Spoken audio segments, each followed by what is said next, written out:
आज हम आपको भारत के विभिन्न राज्यों के लोक कथाओं और किंवदंतियों में मौजूद कुछ आत्माओं और भूतों के बारे में बताने जा रहे हैं। इन भूतों की कहानी अलग अलग राज्यों में बहुत ज्यादा प्रचलित है और बड़े बुजुर्ग लोग इन्हें सच मानते हैं और अपने से छोटों को भी इनकी कहानी सुनाते हैं। लेकिन हम इस वीडियो में बताए जाने वाले किसी भी आत्मा या भूत प्रेत के असली होने का दावा नहीं करते और ये सब भारतीय राज्यों के लोक कथाओं से लिए गए हैं, इसलिए इन्हें केवल एक जानकारी के तौर पर ही देखें। प्रेत प्रेतनी ये भारत के सबसे प्रमुख भूतों में से एक हैं, जिन्हें भारत के लगभग सभी राज्यों में माना जाता है। प्रेतों का जिक्र सिर्फ हिंदू धर्म में ही नहीं बल्कि चीनी, बुद्धिस्ट और एशिया के अन्य संस्कृति में भी मिलते हैं। किंवदंतियों के अनुसार ये ऐसे लोगों की आत्माएं होती हैं जिनकी मरने से पहले कुछ इच्छाएं रह जाती हैं या उनकी मौत किसी दुर्घटना या आत्महत्या से हो जाती है। हिंदू धर्म के अनुसार ऐसे आत्माओं का अगर अच्छे से पिंडदान नहीं किया जाता है या उनका अंतिम संस्कार अच्छे तरीके से नहीं किया जाए तो इन आत्माओं को मुक्ति नहीं मिल पाती और ये अपनी इच्छाओं को लेकर धरती पर ही भटकते रहते हैं। ये आत्माएं अधिकतर जहां इनकी मौत हुई हो वहीं पर भटकते रहते हैं। उसके अलावा ये किसी घर, किले, जंगल या शमशान के आसपास भी मिलते हैं। लोक कथाओं के अनुसार ये आत्माएं लोगों के शरीर में घुसकर उन्हें परेशान करती हैं और बहुत से लोगों ने इन्हें देखने का भी दावा किया है। हिंदू धर्म में माना जाता है कि शरीर में तिलक या माला जैसे कुछ भी पवित्र वस्तु होने से या भगवान का नाम लेने से ऐसी आत्माएं आपसे दूर रहती हैं। इसीलिए इनसे बचने का उपाय यही माना जाता है कि रात को किसी भी सुनसान जगह से गुजरते हुए भगवान का स्मरण करते रहें। बोबा ऐसी आत्माओं को माना जाता है जो रात के समय पीठ के बल सो रहे लोगों के छाती में जाकर बैठ जाती हैं। छाती के ऊपर बोबा के भार से उस व्यक्ति की नींद तो खुल जाती है और उसका दिमाग भी काम कर रहा होता है, लेकिन वो अपने शरीर को चाह कर भी नहीं हिला सकता और ना ही कुछ बोल पाता है। इस घटना का सामना कर चुके कई लोगों का कहना है कि उन्हें अपने छाती पर काली परछाई दिखाई दी। कुछ का कहना है कि उन्हें बूढ़ी औरत जैसी कोई दिखाई दी, जबकि किसी को कुछ दिखाई नहीं देता, लेकिन छाती पर बहुत ज्यादा भार महसूस होता है। इस घटना के दौरान लोग खुद को मौत के बिल्कुल करीब पाते हैं, लेकिन वे मदद के लिए आवाज भी नहीं लगा सकते। इस घटना को विज्ञान ने स्लीप पैरालिसिस नाम दिया है। डायन का जिक्र सिर्फ भारतीय लोक कथाओं में ही नहीं बल्कि विदेशों में भी डायन को माना जाता है और वहां इसे विच कहा जाता है। माना जाता है कि डायन ऐसी औरतें होती हैं जो शैतान को पूजती हैं और काला जादू करती हैं। लोक कथाओं के अनुसार डायन अंधेरे में सुनसान जंगल में जाकर काला जादू करती है और किसी भी व्यक्ति के शरीर के किसी भी हिस्से जैसे नाखून या बाल से ही उस व्यक्ति पर काला जादू कर सकती है। डायन अपनी शक्ति बढ़ाने के लिए किसी बच्चे या अपने ही परिवार के किसी सदस्य को मारकर शैतानों को उनकी बलि देती है।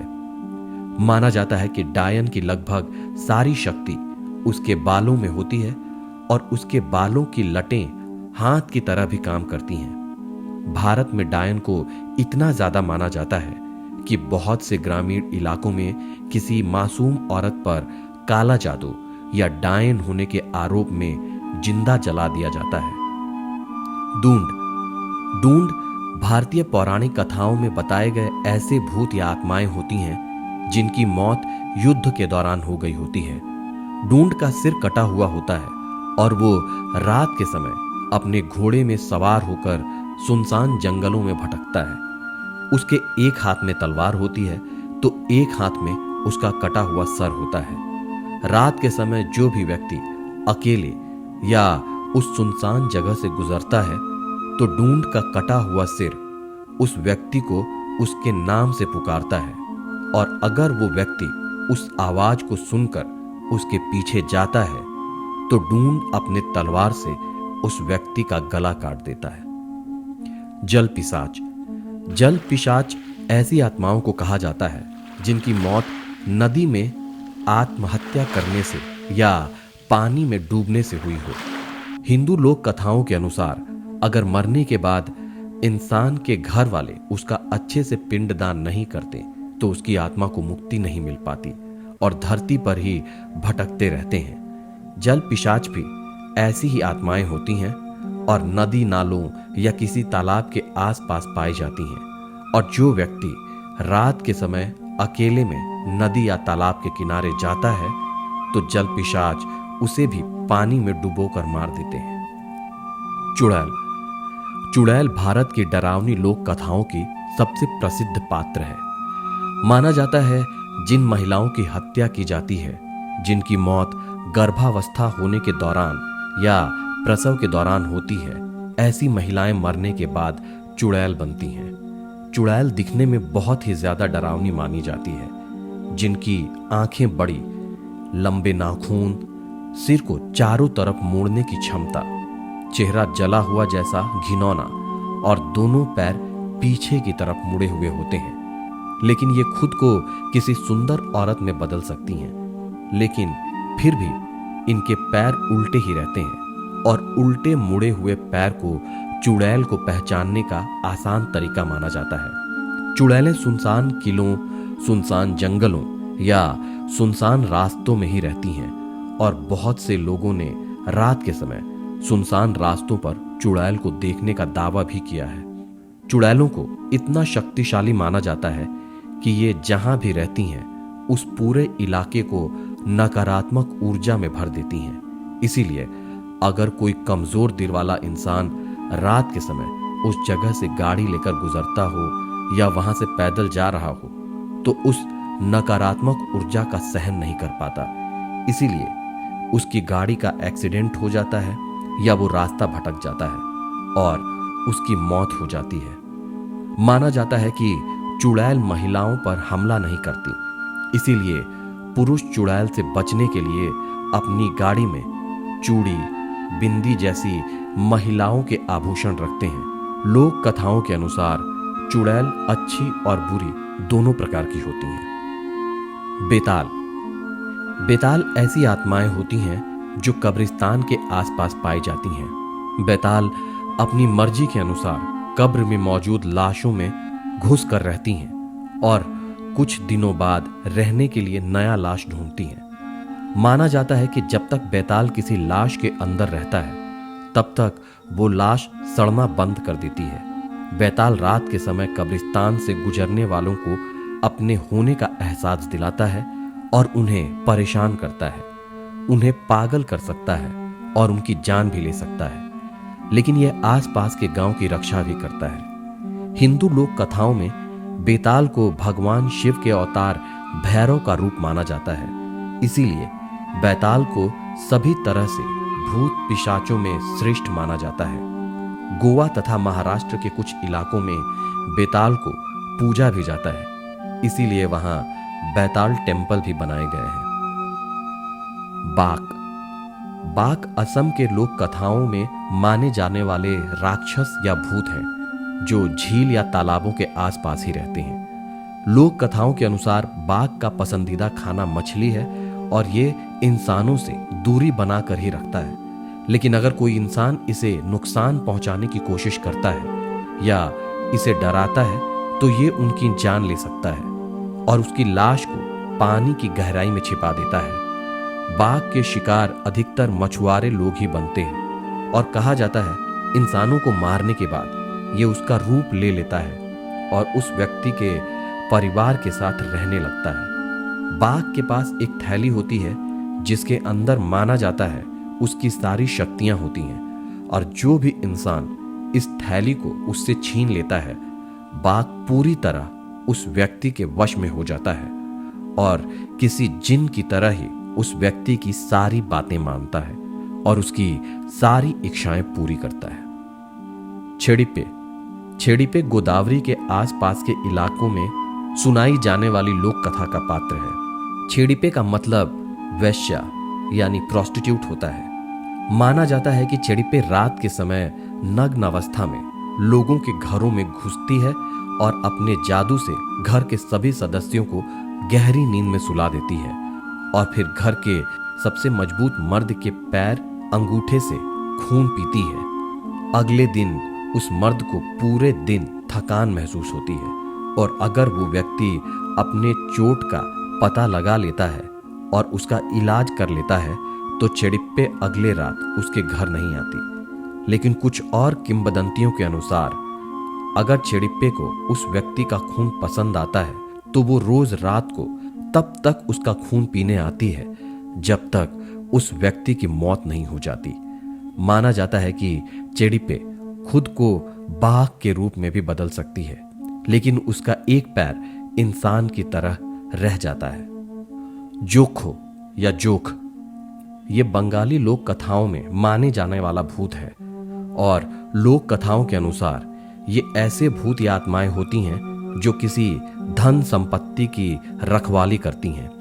इन भूतों को अच्छे स्वभाव का माना जाता है और कहा जाता है कि ये अपने चाहने वाले लोगों की रक्षा करते हैं और उनके पास धन की कमी नहीं होने देते। लेकिन जो जोखों के रक्षा किए गए धन को चुराता है ये उसके परिवार का जीवन बहुत मुश्किल कर देते हैं या उस व्यक्ति की जान भी ले लेते हैं। बंगाल में जोखों द्वारा रक्षा किए जाने वाले धन या संपत्ति को जोखेर धौन कहा जाता है। ओडियान ये केरल के लोक कथाओं में माने जाने वाले ऐसे लोग होते हैं जो काला जादू करते हैं जिसे ओडी विद्या कहा जाता है। ये एक ऐसी खास विद्या होती है जिससे ये खुद को सांप, कुत्ता, बिल्ली या किसी और जानवर में बदल सकते हैं। उनकी कहानियां केरल में 1950 और 60 के समय बहुत ज्यादा प्रचलित थी क्योंकि उस समय बिजली बहुत कम जगहों में थी और लोग अंधेरे में जंगलों में गुजरते रहते थे और बहुत से लोग ओडियान को देखने का दावा करते थे। किंवदंतियों के अनुसार ओडियान को खुद को जानवर में बदलने के लिए खास मिश्रण की जरूरत होती थी जो शिशु के खून से मिलकर बनता था और कहा जाता है ओडियान रात के समय काला जादू करके आसपास के गांव के किसी गर्भवती महिला को वश में करता है जिससे वो महिला खुद ही चलकर उसके पास आती है और वो उसके बच्चे को निकाल देता है और महिला फिर से अपने घर जाकर सो जाती है और उसे इस घटना के बारे में कुछ भी जानकारी नहीं होती।